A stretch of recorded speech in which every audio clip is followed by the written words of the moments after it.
Welcome to Learning Life content. Please like, share, comment and subscribe. Your support helps us grow and motivates us to bring you more fascinating and enriching stories. Some things feel older than time itself. Stones sit quietly where people once stood. They seem to keep a deep and patient silence. This silence often feels like a secret held just out of reach. It is a stillness that speaks of immense ages. It whispers of forgotten suns, vanished moons. We walk among these ruins. We feel a strange sense of connection to a past we cannot name. The air itself seems thick with the echoes of lives lived long ago. It is a story told not in words, but in the very fabric of the world around us. A small, unassuming book once caused a significant stir. A man named Chan Thomas wrote it. He wrote about great floods and sudden violent shifts of the Earth's poles. The United States government took notice. It marked the book as classified. The story of Chan Thomas's book is more than just a fringe theory. The involvement of an agency like the CIA, that's what makes it so compelling. Why would the CIA classify a book about geology and ancient history? A declassified document exists. A memo summarizing the book's contents. The memo itself is a strange artifact. It discusses the shifting of the Earth's crust. It describes a cataclysm that wipes the slate clean every few thousand years. Someone in a position of power clearly took these ideas seriously. That official curiosity hints at a deeper, hidden stream of knowledge. Maybe some secrets were deliberately buried by people in power, not out of malice, perhaps to prevent panic. If our world is truly this fragile, would we want to know? Hiding the information makes you wonder what else is kept from us. It creates a dual history. The history we are taught and the history kept under lock and key. Evidence for rapid, catastrophic change isn't only in books. It's written into the earth itself. Geologists point to massive flood events that carved landscapes in days. They point to sudden climate shifts that turned forests into frozen wastelands overnight. People also point to stones that seem far too big for their time. Look at the ancient site of Baalbek in Lebanon. Here, in a wide and dusty plain, sit some of the largest worked stones on the planet. One incredible block, known as the Stone of the Pregnant Woman, is estimated to weigh almost 900 tons. Who moved these colossal monoliths?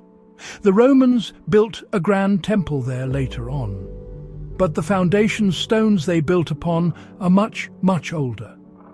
They fit together with a precision that modern builders would struggle to replicate. On a remote island in the middle of the Pacific, giant stone heads stare out at the sea. The moai of Easter Island are famous around the world. Each one weighs many tons. Mainstream history tells us the islanders carved and moved them. But some ancient writers and modern theorists suggest another story. They wonder if the statues are relics from a lost advanced civilization, a land that some have called Mu or Lemuria. These stories speak of a great continent that sank beneath the waves, leaving only its mountaintops as islands in a vast ocean. The Greek philosopher Plato told a similar tale. He wrote of a rich and powerful city called Atlantis, swallowed by the sea and vanished forever. Deep beneath the sands of Egypt, the Serapeum of Saqqara holds another profound mystery. Here, a series of tunnels reveals 25 massive stone boxes. These sarcophagi are carved from single blocks of pure, hard granite. Each one is huge, weighing up to 100 tons, including its lid. The surfaces are polished to a mirror-like smoothness. The internal and external corners are perfectly sharp and true. The cuts look almost as if they were made by giant, powerful machines we might use today. Some people believe this level of skill was far ahead of its time. In South America, high in the Bolivian Andes, the ruins of Puma Punku amaze all who see them. Huge blocks of andesite and diorite, some of the hardest stones on Earth, are cut with incredible precision. They fit together like the pieces of a complex interlocking puzzle, with seams so thin a razor blade cannot be inserted between them. Some of these stones weigh over 100 tons. They were moved across long distances and placed with care at an altitude of 13,000 feet. How was this achieved without modern tools? Consider the Lycurgus cup. This glass cup appears green in reflected light, but glows a deep, vibrant red when light is shone through it.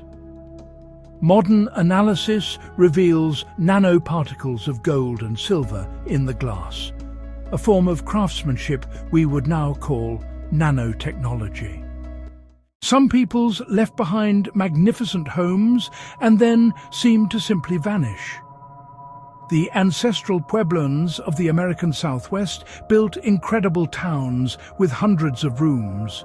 Close-up of room clusters, interiors, they carved their dwellings directly into sheer cliff faces. A network of roads ran between their communities and their places of ceremony. Then, after centuries of occupation, the people left. Their homes were abandoned. We are told that long droughts, warfare, social changes may have forced them away. But the suddenness of their departure leaves a lingering sense of mystery and loss. Another group, known as the Clovis people, also disappeared from the record. They are considered among the first inhabitants of North America. They were skilled hunters, mammoths, mastodons, giant saber-toothed cats. Their distinctive stone points are found across the continent. Then, about 12,900 years ago, they are gone. Their culture vanishes at the same time the great beasts they hunted also disappear. Some scientists think a comet impact, a sudden, drastic climate shift, may have ended their time on Earth. On Rapa Nui, the population dwindled after the land was stripped of its trees. The loss of resources, contact with Europeans who brought disease, led to a cultural collapse. In Cambodia, Angkor's reservoirs, canals and grand stone temples faced war and a shift in monsoon rain patterns. The jungle crept back in. These stories of abandonment and collapse are cautionary tales. They show us how fragile even the greatest civilizations can be. In all these places, a single powerful story begins to grow.